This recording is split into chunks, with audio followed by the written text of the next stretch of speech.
All right, Heracles video number 6. I told you this is going to be a long one.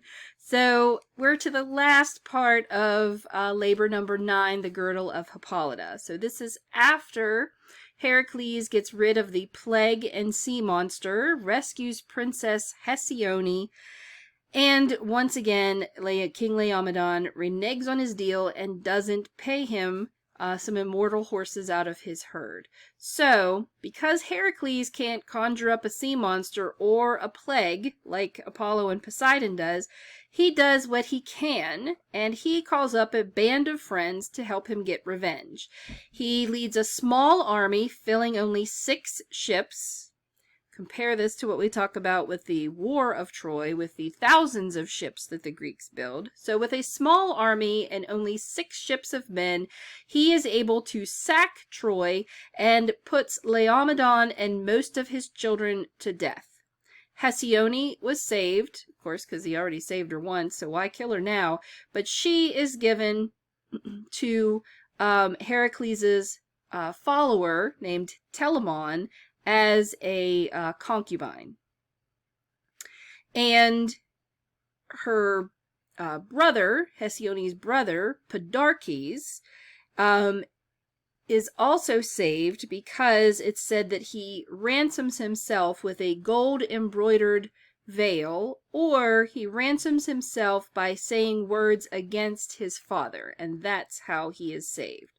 So Podarches is renamed, and he is known by a new name, which basically means ransom in Greek, and his new name is Priam, and King Priam will be the king of Troy during the Trojan War.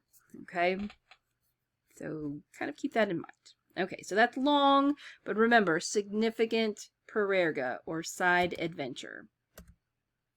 Okay, so the last of the labors, the last couple. Number 10, Heracles is sent to collect the cattle of Geryon. If you remember, Geryon was the son of the Chrysaor, the giant that sprang out of Medusa's neck when she was beheaded. And Geryon has 3 heads and 3 sets of legs all joined at the waist. So he's kind of like 3-bodied in a way.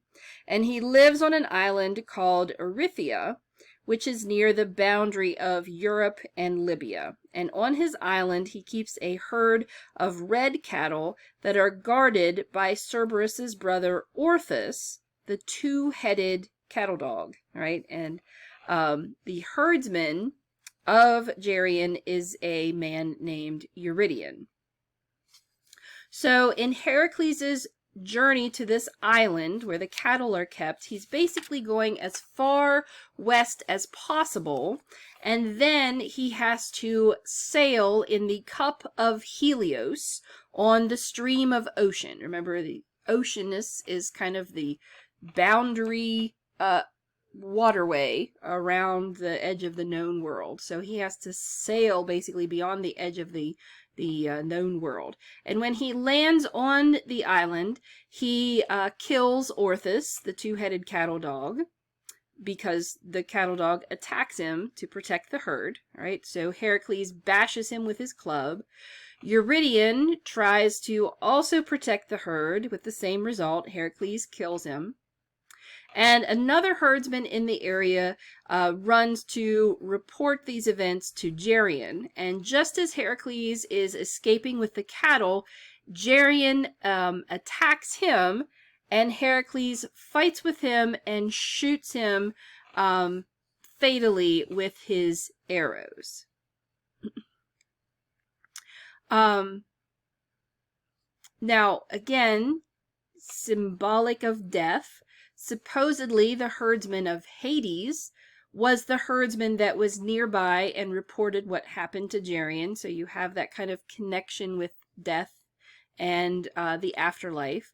You also have another connection because of Orthus and Cerberus, the dog brothers. And remember that Cerberus is the hound of Hades. So again, another conquest of death. All right. Geryon himself belongs to the underworld to some degree. And again, Heracles overpowers him and therefore overpowers death in many ways. All right. Let me pause here for just a second. So the significant parerga that happens after he collects the cattle of Geryon is actually, he actually had an easier time collecting the cattle than he had in getting them back to Eurystheus. So in Liguria, this is an area in what is modern-day France, 2 sons of Poseidon try to steal the cattle, so he has to kill them. Then, when he gets to Caucasus, Caucasus is a monstrous fire-breathing dragon who dwells in a cave on the hill of Latium, which would become the site of the city of Rome. All right? Remember, he's working his way back east from the west, okay? So as Heracles slept, the monster, Caucasus, took a liking to the cattle, and he stole 8 of them, 4 bulls and 4 cows.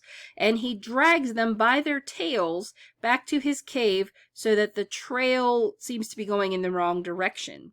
When Heracles awoke and made to leave, the remaining herd of cattle made lowing noises toward the cave, and a single cow moos in reply. So, angry now, Heracles storms toward the cave, but Caucasus is terrified of Heracles, so he blocks the entrance with a big, immovable boulder. So, therefore, Heracles proceeds to tear the top of the mountain off. Caucasus attacks Heracles by spewing fire and smoke, and so Heracles hurls tree branches and rocks the size of millstones at Caucasus, but eventually he loses patience and just decides to jump into the cave and aims for the area where the smoke was the heaviest. He grabs up Caucasus and he strangles the monster to death. But his troubles are not quite over yet. So at Rhegium, a bull gets loose and jumps into the sea and swims to Sicily and then crosses into the neighboring country. Now, the native word for bull was Italus, and so the country came to be named after the bull and was named, guess what? Italy. The escaped bull was found by a ruler named Eryx. So this is his name right here. Stupid cursor. Right here. Yeah, this is Eryx. And he is another son of Poseidon, and he puts the bull in his own herd. Now, Heracles does not give up, and he's got to take this whole herd back. So he searches for this runaway animal, and he temporarily entrusts the whole herd to Hephaestus so he can go after this missing bull. When he finds it in Eryx's herd, the king agrees to return the bull to Heracles, but only if Heracles can beat him in a wrestling contest. I mean, come on. Heracles in a wrestling contest, done and done, right? So Heracles beats Eryx 3 times in 3 wrestling matches. He kills the king and takes back the bull and returns it to the herd. So the last part is his defeat of the giant Alcyoneus. Let me see this guy right here. He is immortal, but he is only immortal within the confines of his homeland of Pellene. So Heracles encounters the giant during his travels, sneaks up on him as he was sleeping. So this is not a case of cattle theft, so this is kind of being a jerk, right? But anyway, Heracles disables the giant with blows from his club or a volley of his poisoned arrows, and then Heracles drags the wounded giant beyond the boundaries of Pellene so that he dies. Yeah, I don't like that one as well. Okay, now, labor number 11, the golden apples of the Hesperides. The golden apples were a wedding gift from Gaia to Hera when she marries Zeus. And so Hera puts them in a garden guarded by a serpent or dragon named Ladon. And he guards the tree against the theft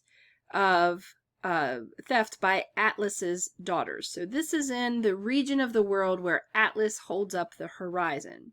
Now the 3 daughters of night sing and guard the tree with the help of the dragon Ladon. In order to find the location of the golden apples, Heracles has to seek out Nereus. Remember, he is the sea god who has prophecy, can tell them the future. And he has to find from him where the garden is located because no mortal has ever seen it. So again, Nereus shapeshifts to try to get away, but Heracles prevails and holds on to him, and he finds out that the apples are found near Mount Atlas. Now, Heracles needs help to perform this task. You can't just walk into a garden guarded by goddesses and a dragon and just take the apples. So he gets the help of Atlas. But Atlas, remember, is holding up the horizon. So Heracles takes the heavens or the horizon onto his own shoulders so that Atlas can go get the apples for him. Now, Atlas comes back with the apples, and Heracles may not be too smart, but when Atlas comes back, he's like, I don't want to take that back. Like, why should I? You're holding it up just fine. I'm going to go on my way. But Heracles tricks Atlas into taking his burden back. How does he do it? I don't know. Maybe he just tells him that he's got an itch on his nose that, just hold it for a second, buddy, and let me scratch my nose, and then you can be on your way. And then he gets him to take it back. But anyway, Heracles may not always be the smartest, but he does trick Atlas into taking back his burden. Hold on one second, I'm sorry. All right. So once again, we have a significance, okay, to this particular labor. The apples are associated with immortality, and oftentimes the apple tree is referred to as kind of a tree of life. So once again, the golden apples of the Hesperides is another labor that is as a symbolic conquest of death. All right. On his way back, we have another set of side adventures or parerga. So first of all, he has to take care of King Busiris in Egypt. King Busiris sacrifices every stranger in his land to Zeus. So, Heracles isn't going to die. Busiris is. He also has to conquer the giant Antaeus. Now, Antaeus is a son of Gaia and Poseidon. So he's an earthborn giant. And so he rules over his area in Libya. And he is invincible because as long as he is in contact with his mother, Earth, he is stronger than any, being on the planet. All right. And so what he does is he wrestles every stranger that comes into his territory. And when he kills them, he decorates the roof of Poseidon's temple in Libya with their skulls. His dedicated son. So anyway, Heracles is able to defeat him by lifting him off of the ground and then crushing him because he loses his strength. Again, not something that any mere mortal should be able to do. So it's at this point also where Heracles crosses paths with Prometheus. He comes across Prometheus in his captivity, and he slays the eagle that feeds on his liver, and releases him. And in fact, it's Prometheus, it's said, that tells Heracles to use Atlas to collect the apples. And it's once Prometheus is freed from his imprisonment that he frees Chiron from his torture.